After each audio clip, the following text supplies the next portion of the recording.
मैं थोड़ा सा भी मार्केट की नहीं सुनती हूँ तो ऐसे जोर का डंडा पड़ता है ना कि बाद में फिर याद आ जाता है कि भाई मेरे से गलती हो गई, दोबारा मिस्टेक नहीं करूँगी। भयंकर थप्पड़ पड़ता है और जब जब ऐसे किया है थप्पड़ पड़ा है। बहुत सारे लोगों को फुल टाइम ट्रेडिंग की तरफ जंप करना है। भैया जब टर्मिनल के सामने बैठते हैं ना तो सब फुस हो जाता है।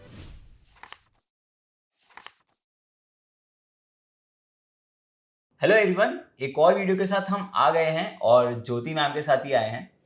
ज्योति मैम, हमने आपके साथ मल्टीपल सीरीज करी हुई है पॉडकास्ट की, जो टेक्निकल्स पे भी है, ऑप्शंस पे भी है।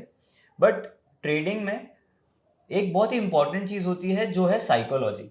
तो मैम 100% में से स्ट्रैटेजी, लक वगैरह वगैरह सब मैटर करता है, लेकिन साइकोलॉजी का 40% का वेटेज है। तो इसको इतना ज़्यादा वेटेज दिया गया है तो वो कैसे हम छोड़ सकते हैं।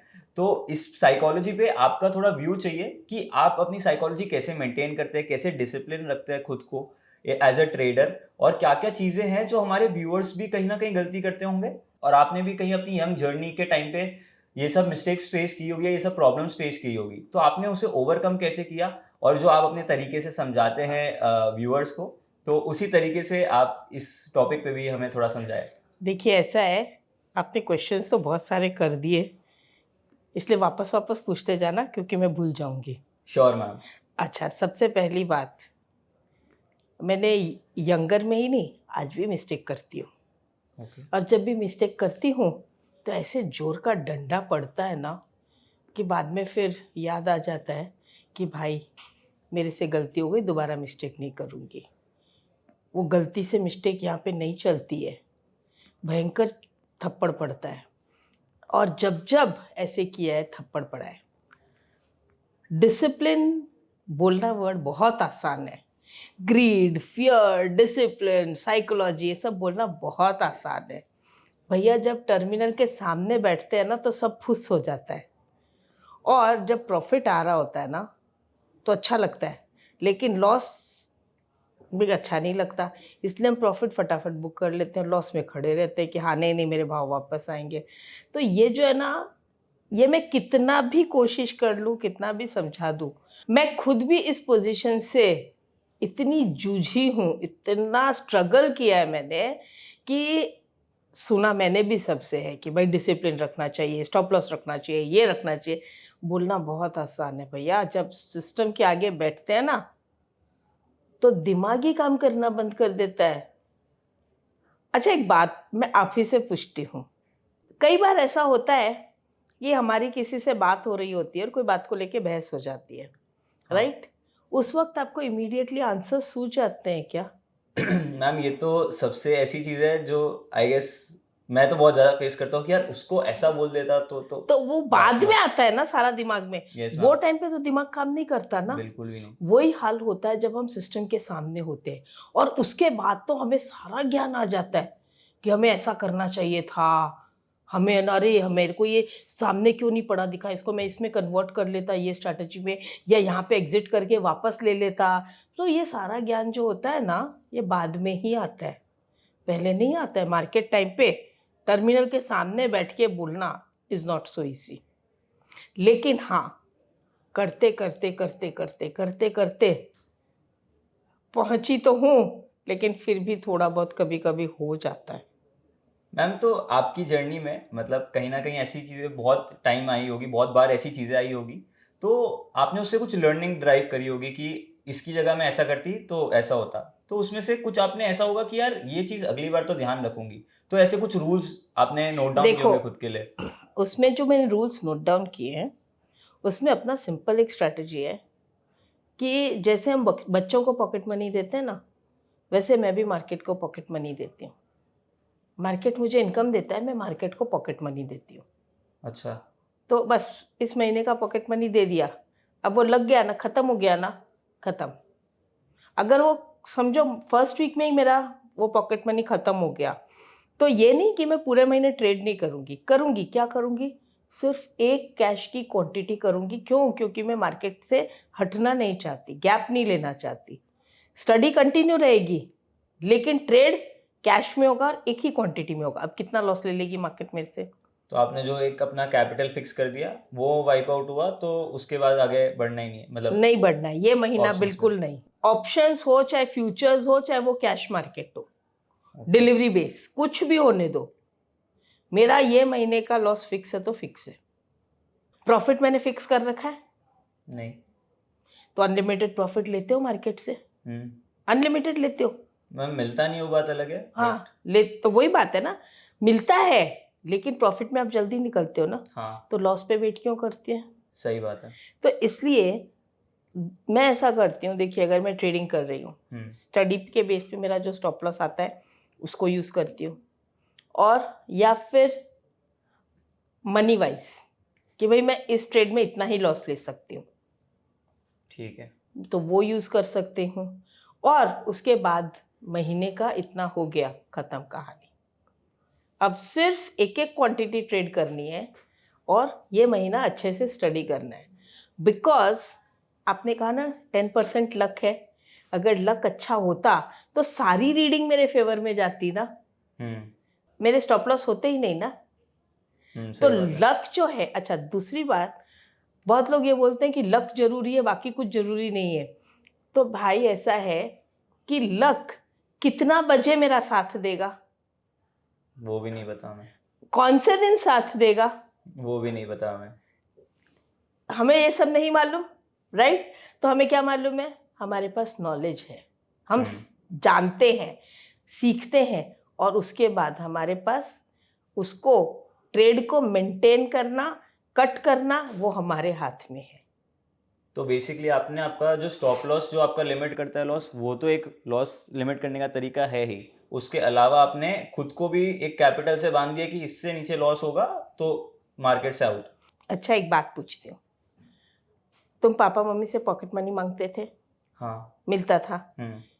लेट्स से आपको 10,000 पॉकेट मनी मिल गई, वो आपने 2 दिन में खर्चा कर दिया, फिर वापस मांगे 10,000, मिलते नहीं थे, पर थोड़ा सा गिड़गिड़ा और हो तो थोड़ा बात है। बन जाती थी। बन जाती थी, ठीक है, वो भी दे दिया, 2-3 दिन में खर्चा हो गया, हाँ, फिर तीसरी बार वापस मांगे, फिर तो मार पड़ेगी और पैसे भी नहीं मिलेंगे।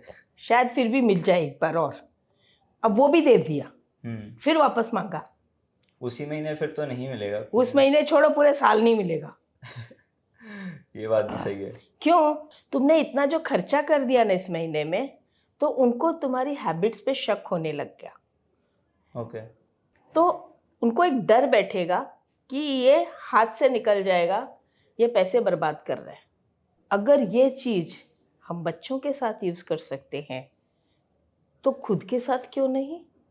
हमें किसने अधिकार दिया है कि हम अनलिमिटेड पैसा हर महीने लुटाएं और कैपिटल ख़त्म कर दें, और अगले महीने फिर क्या करेंगे? अगर लॉस करने की आदत बन जाएगी तो कैसे सरवाइव करेंगे? दूसरी बात, ये बिजनेस है, बिजनेस को बिजनेस की तरह से करते हो। यस। ओके, आप जॉब करते हो, हाँ। कितने बजे आते हो ऑफिस में? 9:30। और जाते कितने बजे हो? 7-8 बजे। ऐसा क्यों नहीं होता कि आप जब मन करे तभी आओ? 9:30 बजे आना क्या जरूरी है? 12:30, 1, 2, 2:30, जब मन करे तब आना। मैम वो तो कुछ रूल है, कमिटमेंट है क्या? जो ऑफिस में। क्यों मानने का? क्यों आने का मैम, उस बेसिस पे ही रुपए मिलते हैं, कि क्या रुपए मिलते हैं? सैलरी जैसे मिलती है। नहीं चाहिए, मेरा मन करेगा तब आऊँगी तब जाऊँगी। बट मैम फिर काम कैसे होगा? तो ये रूल तुम्हारे इस जॉब में है। कोई बिजनेस करते हो, बिजनेस का एक रूल है, राइट? अगर आप शॉप खोल के बैठे हो तो किसी को भी हाँ जा तू ले जा कल ला के पैसा दे देना, ऐसे चलेगा? नहीं मैम, ऐसे तो कैसे चलेगा? तो सब जगह आपने अपने एक रूल्स बनाए हुए हैं, फिर मार्केट में क्या प्रॉब्लम है? यहाँ पे आते ही लुटाओ पैसे, जैसे पैसे आपके मेहनत के नहीं है। चलो मैं आपसे 5 लाख रुपए मांगती हूँ, 5 लाख छोड़ो 1 लाख, लेकिन वापस मत मांगना, गारंटी भी नहीं है कि मैं दूंगी कि नहीं दूंगी, कुछ मत पूछना। मैम ऐसे तो कैसे ही चलेगा? क्यों? मैम वो बहुत हार्ड अर्न मनी है मेरा, ऐसे कैसे दे दूँ? तो ये हार्ड अर्न मनी मेरे को देते टाइम ही आप सोच रहे हो, मार्केट को देते टाइम आपके दिमाग में ये बात नहीं आई कि आपका हार्ड अर्न मनी है? सभी लोगों के रिक्वेस्ट के बाद ज्योति मैम फाइनली रेडी है to conduct a mentorship programme for all the candidates who been watching and learning from her videos. ये मेंटोरशिप प्रोग्राम में हम प्रॉफिट मेकिंग ट्रेडिंग सेटअप्स के बारे में डिस्कस करेंगे और उन्हें साथ ही साथ प्रैक्टिस भी करेंगे। ये एक बहुत ही डिटेल प्रोग्राम है, इसलिए आप इसके बारे में और जानने के लिए दिए गए लिंक पे जा सकते हैं और जान सकते हैं कि हम क्या क्या चीज कवर करेंगे। So hurry up guys before someone else grabs your seat. But ma'am ऐसा मेरे को लगता है कि एक जब टाइम आता है कि जब आप खुद कमाने लग जाते हो, आप काफ़ी बार आंसरेबल नहीं होते हो किसी को भी, कि जो पैसा अगर आप कहीं पे भी लगा रहे हो, खर्च कर रहे हो या इन्वेस्ट कर रहे हो, आप आंसरेबल नहीं होते हो।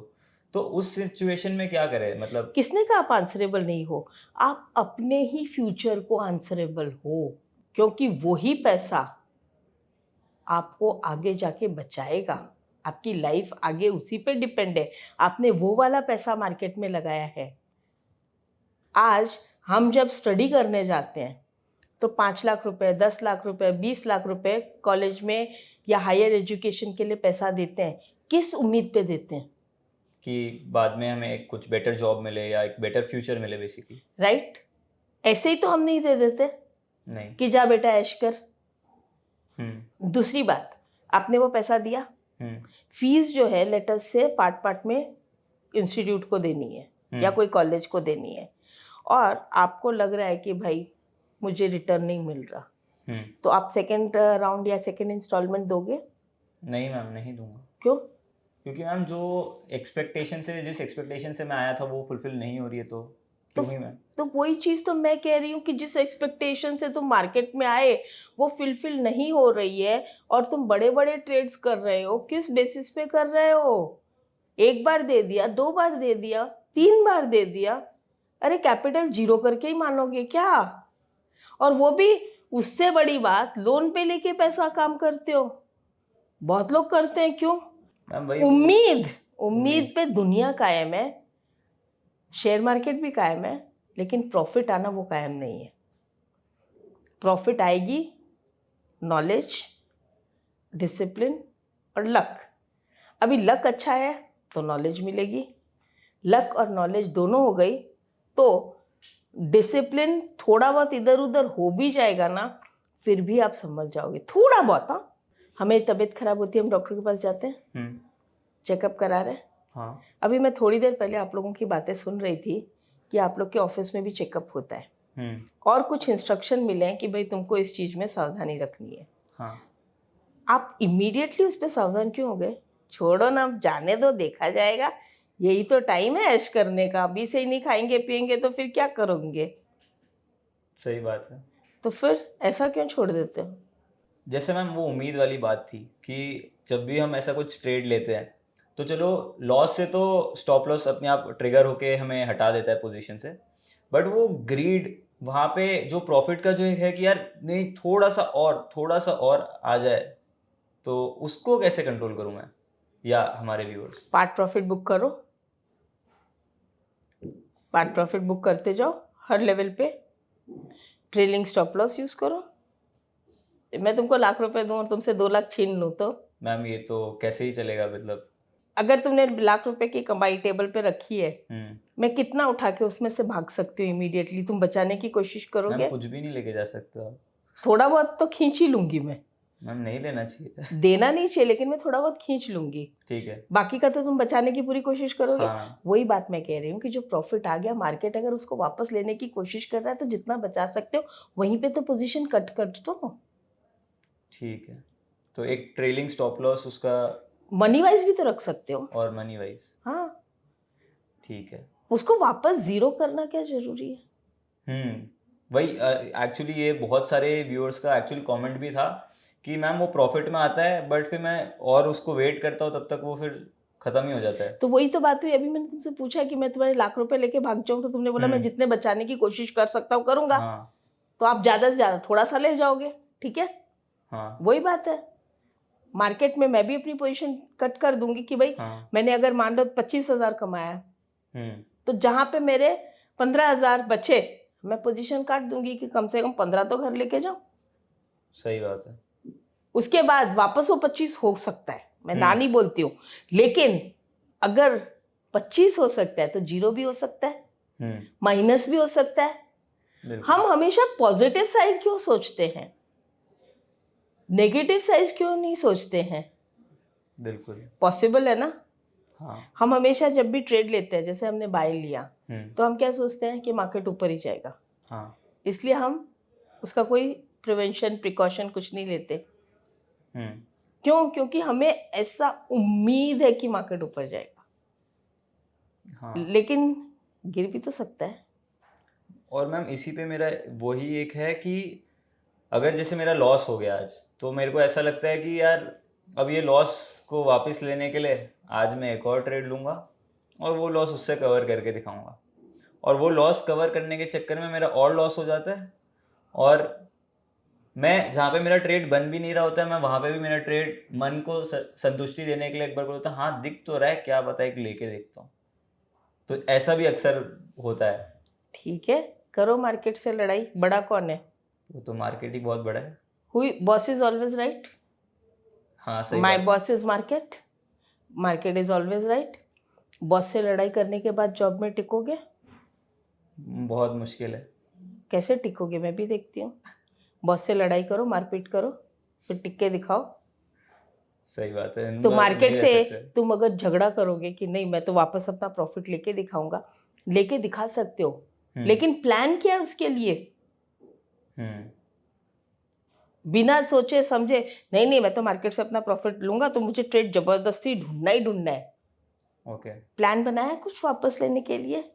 तो भाई साहब हमको अगर किसी से रिवेंज लेना होता है तो हम पूरा प्लान बनाते हैं ना कि ऐसे ऐसे करेंगे, तू ऐसे बोलना, तू ऐसे बोलना, तू ऐसे बोलना, पूरा प्लान बनाते हैं ना।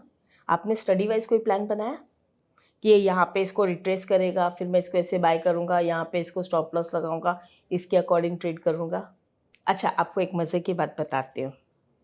बहुत से ऐसे ट्रेडर्स हैं जिनका almost half of the month जाते जाते बड़ा लॉस हो जाता है, ओके।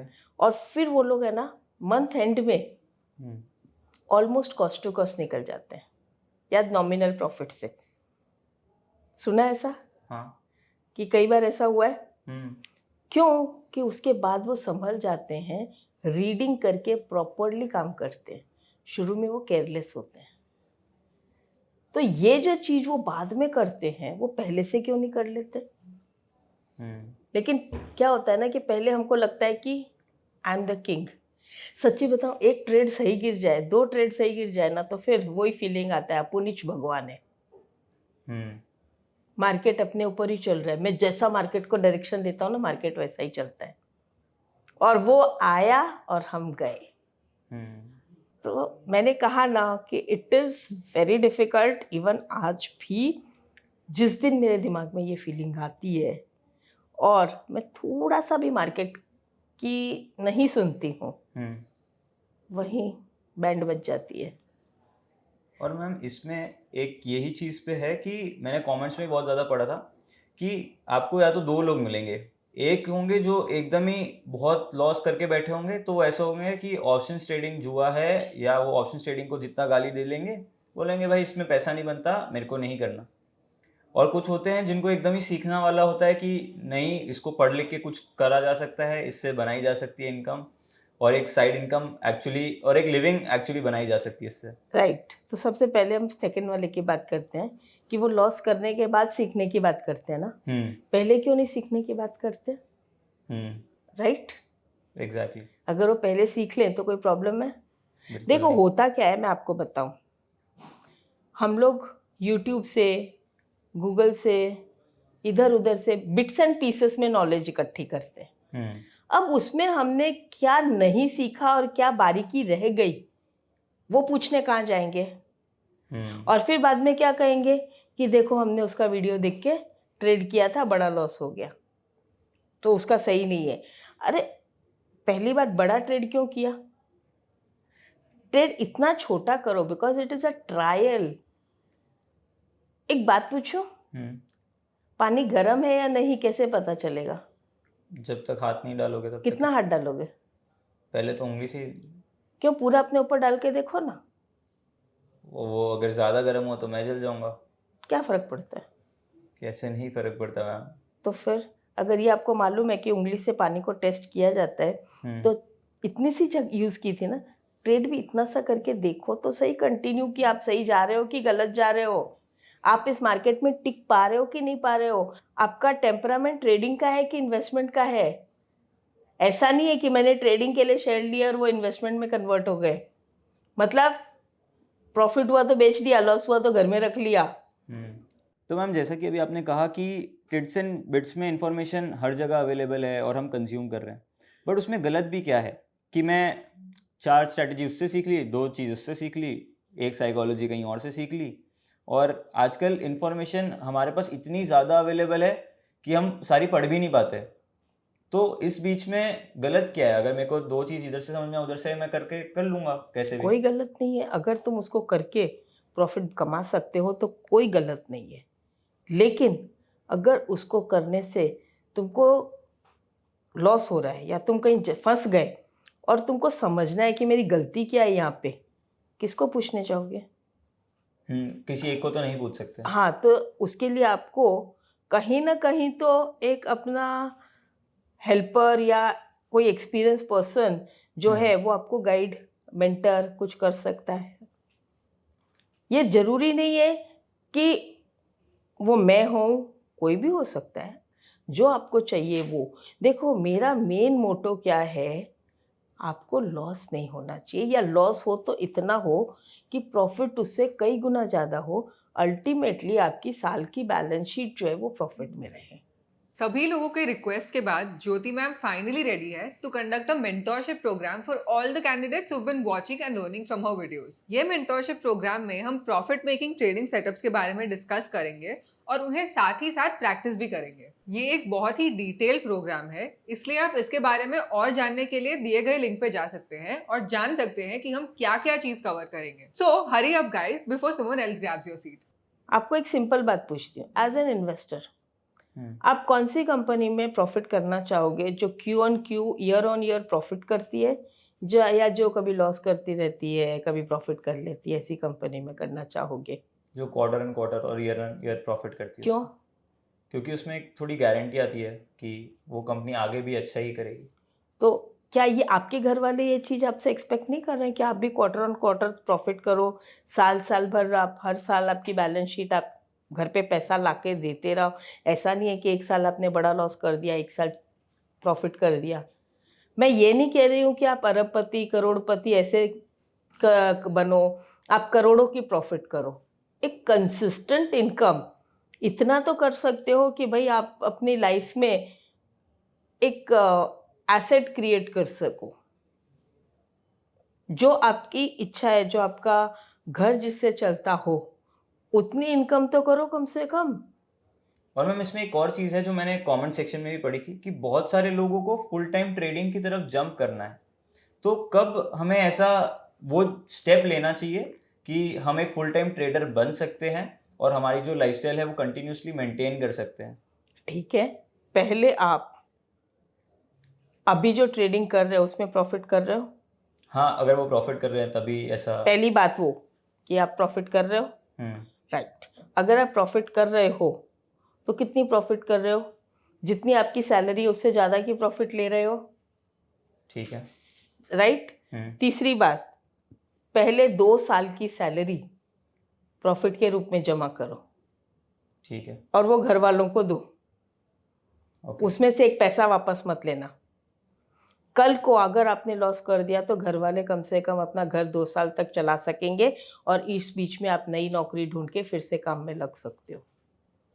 अब मैं तीसरा ऑप्शन देती हूँ कि अगर आपने 2 साल की इनकम जमा कर ली जॉब के साथ में, तो फिर जॉब छोड़ने की ज़रूरत ही क्या है? आप इनकम कर सकते हो ना वैसे भी। अब एक बात बताओ, मान लो अगर सब लोग यही सोचने लगे कि शेयर बाज़ार से ही कमाना है और सब लोग अपना अपना जॉब छोड़ के शेयर मार्केट में आ जाएं, राइट, कंपनीज का क्या होगा? वहाँ कोई काम करने वाला नहीं रहेगा। राइट। अगर कम करने वाले रहेंगे या नहीं रहेंगे वो बात की बात है, लेकिन जो प्रॉफिट हम कंपनी से चाहते हैं वो सब जो है, क्या वो मिलेगा हमें? मुश्किल है मैम वो चीज़। अच्छा, राइट। तो बहुत सारी चीज़ें जो होती है ये हमें सोचनी पड़ती है, समझनी पड़ती है। देखो जॉब जो होता है ना, वो एक तरह की सिक्योरिटी है। ठीक है। मार्केट आपकी कोई सिक्योरिटी नहीं है। ये अलग बात है कि हम लोग जो होते हैं वो क्या कर लेते हैं कि मैंने आज अगर 5,000 रुपये कमाए, अच्छा जाए तो 5,000 मैंने कमा लिए, मतलब महीने का ₹1,00,000 तो मैं आराम से कमा सकता हूँ 20 ट्रेडिंग डेज में। साल के 10-12 लाख तो मैं एकदम आराम से कमा सकता हूँ। हाँ, तो मेरी तो गाड़ी आराम से चल जाएगी अगर ₹1,00,000 महीना आ जाए। तो ये जो हम एक दिन की इनकम पे एक महीने की, एक साल की और लाइफ टाइम की इनकम जो गिन लेते हैं, ये कहाँ तक जेन्युइन है? एक जॉब के ऊपर तो हम प्लानिंग बना सकते हैं, लेकिन क्या आप ट्रेडिंग पे कोई प्लान बना सकते हो अपने लाइफ का, अपनी फैमिली का? सही बात है, नहीं कर सकते ये चीज़। तो फिर ये जो चीज़ है जॉब वाली, जॉब जो है एक तरह की सिक्योरिटी है। आपकी फैमिली जो आपकी रिस्पॉन्सिबिलिटी है, उनको भी आपसे उम्मीद है, क्योंकि मार्केट जो है ना, ये लुक्रेटिव है। इसमें सपने बहुत देख सकते हैं, बड़े बड़े सपने देख सकते हैं, लेकिन पूरे होंगे या नहीं, उसके लिए जो मेहनत करनी है वो तो करनी पड़ेगी। तो मैम जैसे कि आप एक फुल टाइम ट्रेडर हैं, इन्वेस्टर हैं, तो अगर आपको देख के कोई एस्पायर करता है आपके जैसा ही बनने का, कि मुझे मतलब मार्केट्स में ही अपना फुल टाइम देना है या as a full time trader ही मेरा प्रोफेशन बनाना है मुझे, तो वो एक स्टेप कैसे लिया जाए? तो देखो भाई, ऐसा है कि सबसे पहली बात, मैं टेक्निकल्स कर रही हूँ 1990 से और ऑप्शंस कर रही हूँ 2002 से। लेकिन एक बात समझ लो, मैं 1990 और से ही एवरी डे 2 घंटा की प्रैक्टिस करती हूँ इवनिंग में।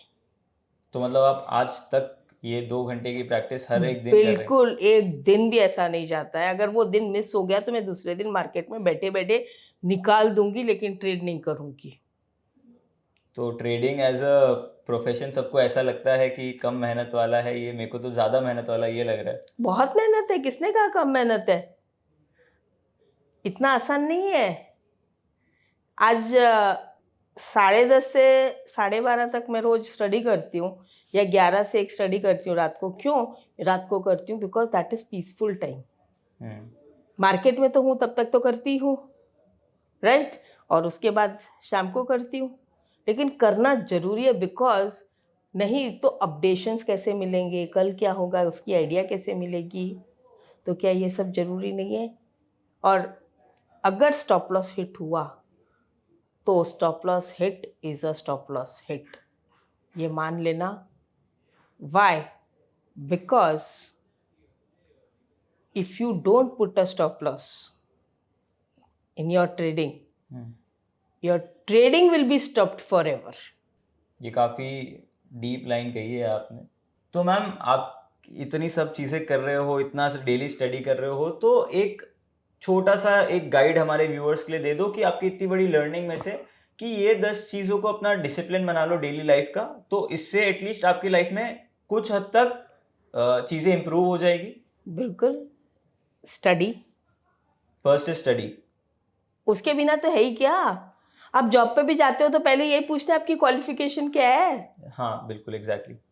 ऐसे तो जा नहीं सकते किसी भी जॉब पे। तो पहली चीज स्टडी। यहाँ पे भी हम यही पूछेंगे आपने कितनी पढ़ाई की, ठीक है, तो ही पैसा मिलेगा। ओके। तो पहली बात है स्टडी। दूसरी बात, आप खुद किस मेंटालिटी के पर्सन है।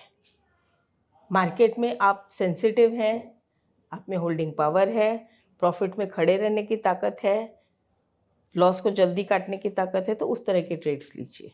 ठीक है, अगर मैं जल्दी घबरा जाता हूँ या कुछ हो जाता है तो पहली बार ट्रेडिंग ही मत करिए। बहुत एक्साइटमेंट वाले लोगों से मेरी रिक्वेस्ट है कि ट्रेडिंग छोड़ दो। अगर भैया मैं जिंदगी से प्यार है ना, अगर इतना एक्साइटमेंट लेके ट्रेडिंग करोगे तो बहुत सी बीमारियां घर पे आ जाएगी।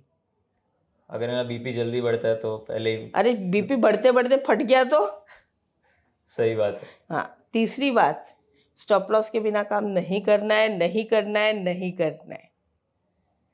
प्रॉफिट आए ना आए वो सेकेंडरी है, लेकिन बड़ा पैसा नहीं जाना चाहिए। उतना ही जाना चाहिए कि मेरी पॉकेट रोए नहीं कि भाई तुमने मेरा कचरा कर दिया, मुझे खाली कर दिया, अब मैं कहाँ जाऊँ, क्या करूँ, कैसे तुम्हारा घर चलाऊँ, वैसी वाली सिचुएशन नहीं आनी चाहिए। चौथा, रिस्क मैनेजमेंट तो है ही, पोजीशन साइजिंग है, सब कुछ है, बट सबसे इम्पॉर्टेंट है कि मेरे पास पैसा कितना है, कैपिटल कितना है और मुझे कितना डिप्लॉय करना चाहिए। तो सबसे पहले वो चीज़ पे ध्यान रखना चाहिए। जैसे मुझे कई लोग बोलते हैं कि हम आपकी ट्रेनिंग का पैसा क्यों दें? मैं बोलती हूँ बिल्कुल मत दो। बोले उतना पैसा तो हम मार्केट में डाल के और सीख लेंगे। वो तो बहुत ही अच्छी बात है, अगर आप मार्केट में डाल के सच में सीख लेते हो तो बहुत अच्छी बात है, कोई प्रॉब्लम नहीं है। बट अगर नहीं सीख पाए तो फिर किसके पास जाएंगे? तो मैंने क्या किया है, आपसे टाई अप किया अफसर से। किस लिए टाई अप किया? क्योंकि यहाँ पे हमारे पास ऐसे व्यूअर्स हैं जो फीस अफोर्ड नहीं कर सकते, तो उनके लिए मैं फ्री कोर्सेज बना रही हूँ। बिल्कुल। और कुछ ऐसे व्यूअर्स हैं जो अफोर्ड कर सकते हैं नॉमिनल फीस, तो नॉमिनल फीस में मैं मेंटरशिप दे रही हूँ आपको। Exactly. Right? Yes. Just because मुझे ये चाहिए कि लोग थोड़ा सा अपना ट्रेडिंग की तरफ कंसंट्रेट करें और कॉन्शियस हो। ऐसे मतलब सट्टे की तरह ना खेलें। बिल्कुल, मतलब सोच समझकर सही दिशा में ट्रेड करें एटलीस्ट। और जहाँ तक साइकोलॉजी का सवाल था ना, 150 साल से यही चलता आ रहा है, 50 साल पहले भी यही था, 10 साल पहले भी यही था, आज भी यही है, आने वाले 100 साल में भी यही रहेगा। जब तक ये नहीं कंट्रोल करोगे ना, तो ये प्रॉब्लम हमेशा रहेगी। और ये कंट्रोल इतनी आसानी से नहीं होता, इसके लिए बहुत मतलब अपने आप को कड़क करना पड़ता है, फिर भी थोड़ा बहुत तो हो ही जाता है। काफी सही बातें कही है मैम आपने, और ये काफी रूल्स बहुत इंपॉर्टेंट अरे लगे। भाई, मेरे लिए भी कोई आसान काम नहीं था, मैं भी बहुत भुगती हूँ, थोड़ा थोड़ा करके कड़क हुई हूँ। बट मैम मुझे इसमें यही लगता है कि बहुत सारे लोग होते हैं जिन्हें ऐसा लगता है कि मैं मेरे तरीके से फिगर आउट कर लूंगा या मैं खुद से सीख लूंगा, बहुत अच्छी बात है, कि मार्केट से लड़के सीख लूंगा, लेकिन बहुत अच्छी बात है, मैं दूसरों उसके लिए के डिनाई नहीं करती हूँ। मैं बोलती हूँ they are the best people if they can do it by themselves, क्योंकि ऑनलाइन स्टडी करके डिग्री हासिल कर लेना इस वो वही लोग करते हैं जिनमें वो कैपेसिटी है, बेस्ट है। लेकिन बहुत लोग तो स्कूल भी जाते हैं, कॉलेज भी जाते हैं, क्यों? क्योंकि वहाँ पे एक अलग ढंग का development, mental development, social development, hand holding, guidance, ये सब मिलता है। और जो लोग ऑनलाइन करते हैं वो भी तो डिग्री लाते हैं, लेकिन जब हम एक्सपीरियंस की बात करते हैं तो एक्सपीरियंस किसके पास आएगा? वो जो कॉलेज जा रहा है, कॉलेज जा रहा है या स्कूल जो जा रहा MBA कर रहा है, मतलब जाके कर रहा है कि करस्पॉन्डेंट के थ्रू कर रहा है। जो जाके कर रहा है मैम। तो बस यही चीज है कि अगर, अब एक बात बताइए, एक CA है, लॉयर है, ये लोग भी तो साल 2 साल किसी के अंडर रहते हैं। बिल्कुल क्यों? मैम। डायरेक्ट एजुकेशन के बाद काम पे क्यों नहीं लग जाते? मैम क्योंकि जो लोग पहले से उस फील्ड में हैं तो उनका अनुभव थोड़ा उनके काम आता है, उनके अंडर थोड़ी बहुत जो गलतियां करते हैं तो वो उनको करेक्ट करने के लिए कोई होता है उनके साथ। और मतलब वो लोग अगर कोई चीज़ के लिए बिल्कुल ही नए हैं तो उनसे उनका नॉलेज ले लेते हैं जिनके पास एक्स्ट्रा है, या मतलब वो कब से हैं उस फील्ड में। तो ये मैं कहती हूँ कि हर आदमी 100% नहीं होता। मान लो कि आज मैं भी हूँ तो शायद मैं 100% नहीं दे सकती, लेकिन कुछ तो गाइड कर सकती हूँ, कुछ हद तक तो उनको आगे ले जा सकती हूँ। ज़्यादा नहीं कर सकती तो कोई बात नहीं। ऐसा ये ज़रूरी नहीं है कि सब गलत हो, लेकिन अगर मान लो गलत भी है कोई भी, तो भी ऐसा नहीं है कि उससे कोई नॉलेज नहीं मिली हो। लेकिन अगर जो गलत नहीं है, थोड़ी नॉलेज मिल जाए, थोड़ा सपोर्ट मिल जाए, थोड़ा हैंड होल्डिंग मिल जाए, तो उससे बेटर कुछ नहीं होगा। जो ग्रोथ हमारी 5 साल में होनी है वो ग्रोथ हमारी 2 साल में हो जाएगी। बिल्कुल। बस यही मैं कह सकती हूँ। थैंक यू मैम, अपने ये काफ़ी ज़्यादा एनलाइटनिंग सेशन था और मेरे को काफ़ी सारे पॉइंट्स ऐसे मिले हैं जो आई गेस मैं अपने साथ घर लेके जाऊंगा और अपने आगे की जर्नी में इन्वॉल्व करूंगा। और बहुत सारे व्यूअर्स को मैं ये रिकमेंड करूंगा जिन्हें ऐसा लगता है कि किसी का साथ होना या किसी एज अ कोई मेंटोर अगर कोई साथ रहता है तो उससे तुम्हारी जर्नी में तुम बहुत कुछ ज़्यादा सीखते हो, बहुत सारी ऐसी चीज़ें सीखते हो जो तुमने सोची भी नहीं होगी। तो हमें ऐसे इंसान को अपनी लाइफ में ज़रूर रखना चाहिए जिसको हम जाके कुछ सवाल पूछ सकें। तो थैंक यू ज्योति मैम, आपने काफ़ी ज़्यादा नॉलेज दी है अपने अपने इस 38 इयर्स के एक्सपीरियंस के साथ हमें। 38 नहीं, ये मुझे अपने दादाजी और नाना जी से मिला हुआ है, पापा से मिला हुआ है, और फिर जो मेरा +38, इतने सालों का निचोड़ प्लस रिंग में जो ब्रोकर्स लोगों से मिला हुआ है, इतनी सारी शिक्षा को कंबाइन करके मैंने थोड़ा सा दिया है। थैंक यू मैम, तभी आपके वीडियोस इतने इंसाइटफुल सभी को लगते हैं। Thank you my friends, thank you. तो ये मेंटोरशिप 18th ऑफ मार्च से स्टार्ट हो रहा है। तो ये बैच हमने स्पेशली आप सभी के लिए रखा है ताकि आप सभी तक मैम की मेंटोरशिप पहुंच पाए और मैम से आप वन ऑन वन बेसिस पे भी डाउट पूछ पाए। तो उसका लिंक हमने डिस्क्रिप्शन में भी दिया है और पिन कमेंट्स में भी रखा है, तो एक बार जरूर चेक कीजिएगा। Thank you for watching this video. अगर आपको और भी कोई ऐसे वीडियोस चाहिए तो कमेंट करिएगा और लाइक जरूर कीजिएगा, इससे हमें बहुत मोटिवेशन होता है और इससे हमें पता पड़ता है आपको वीडियोस पसंद आ रहे हैं। और सब्सक्राइब कर दीजिएगा ताकि ऐसे नॉलेजेबल वीडियोस आप तक सबसे पहले पहुंचे। Thank you.